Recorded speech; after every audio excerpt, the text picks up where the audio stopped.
Selamat pagi Bapak, perkenalkan saya Dr. Maria, saya dokter menjaga IGD pada pagi hari ini.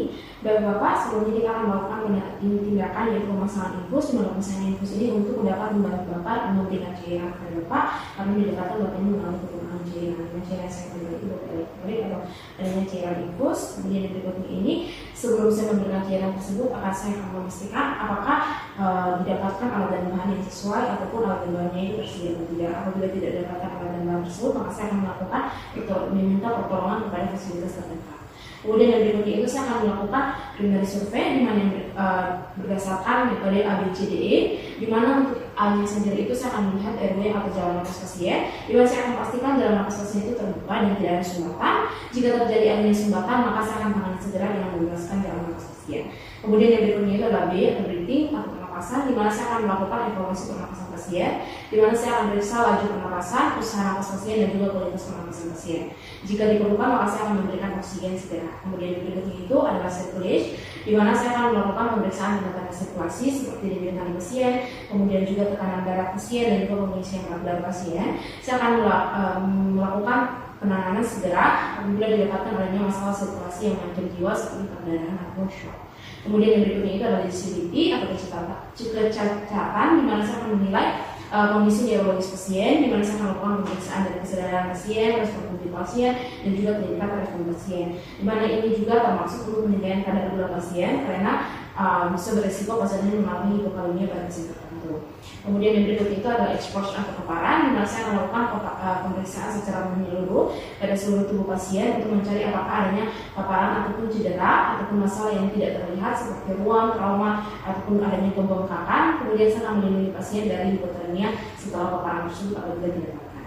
Kemudian yang berikutnya itu saya akan melakukan evaluasi sirkulasi darah ke pasien terlebih dahulu dan juga saya akan menilai derajat perdarahan pasien bagaimana apabila didapatkan. Di sini untuk perdarahan tidak didapatkan ya Bapak untuk seluruh tubuh Bapak.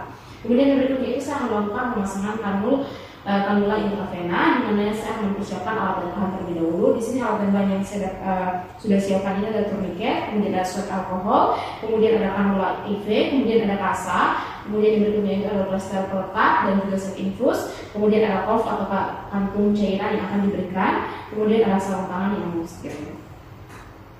Kemudian yang berikutnya itu saya akan melakukan disinfeksi terlebih dahulu pada bagian tutup botol cairan.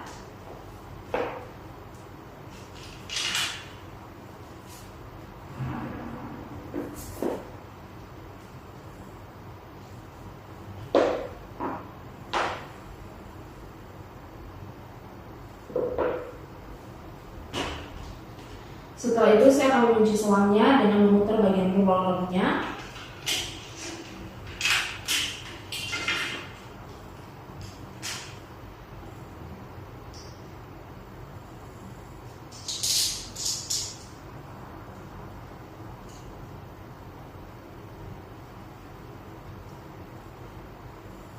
Kemudian yang berikutnya itu saya akan menusuk ujung dari selang tersebut atau chambernya ke bagian reservoir infuser ke dalam botol infus yang menggantung botol cairan tersebut pada standar infus.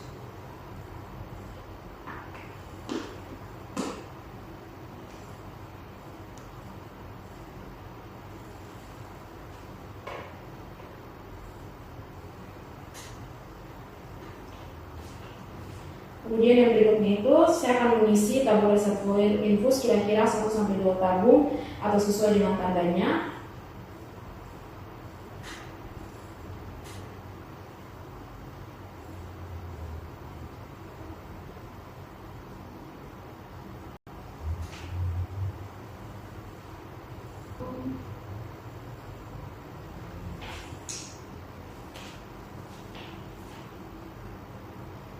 Kemudian saya mengalirkan cairan tersebut hingga ada udara yang ada pada bagian infusnya atau setnya. Kemudian saya akan menguncinya kembali. Di sini tidak ada tekanan udara lagi, maka saya akan menguncinya.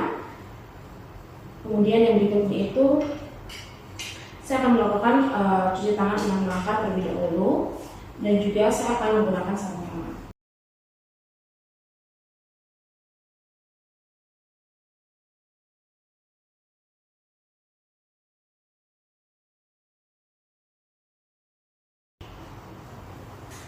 Kemudian yang berikutnya itu saya akan mencari vena yang akan ditusuk, kemudian saya akan menunjukkan pasien untuk menggebalkan tangannya jika yang digunakan itu adalah pada bagian tangan.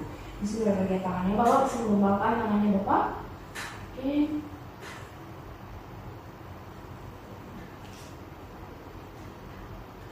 Kemudian setelah itu saya akan memasangkan tourniquet.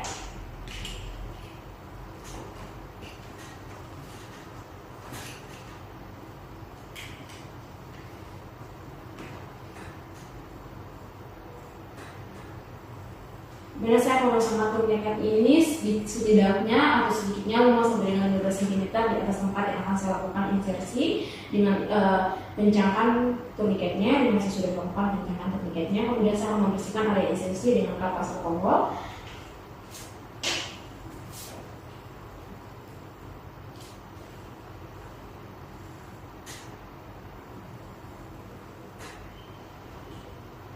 Kemudian setelah itu saya akan menusukkan jarum dan juga kanula ke bagian venanya dengan sudutnya itu adalah 30 derajat. Kemudian saya akan melihat aliran balik darahnya itu ke bagian kanula dan saya akan melanjutkan penusukannya itu hingga lebih dari 2 mm.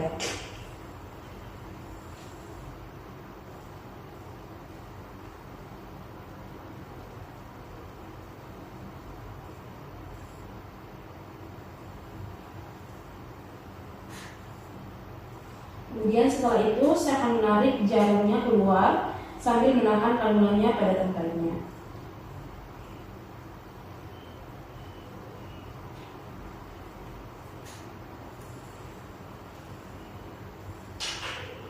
Kemudian setelah itu saya akan memasangkan ujung dari set infus tersebut pada bagian yang telah disiapkan ke bagian kanula IV-nya.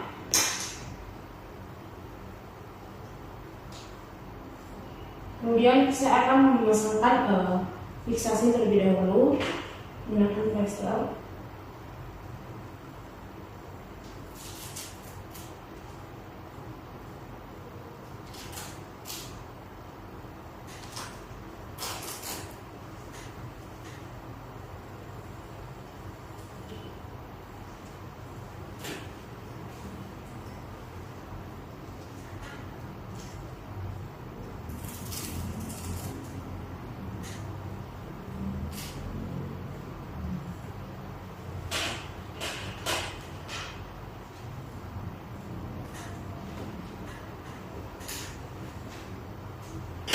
Kemudian saya melakukan monitoring kelancaran dari bagian infusnya tersebut, di mana saya akan meneteskan, saya melihat tetesannya, kemudian akan didapatkan hanya bengkak atau tidak pada bagian tempat insersinya.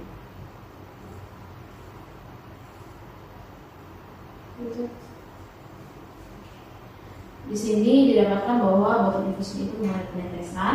Kemudian yang berikutnya itu saya akan membuang jarumnya ke tempat sampah yang khusus, yaitu tempat jarum.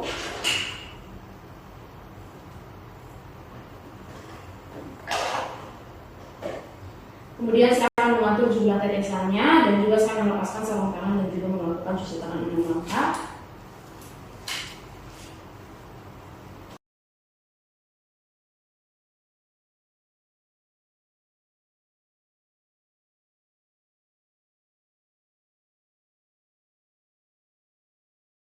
Kemudian setelah itu saya mengevaluasi kembali kondisi pasien dengan kecepatan tetesan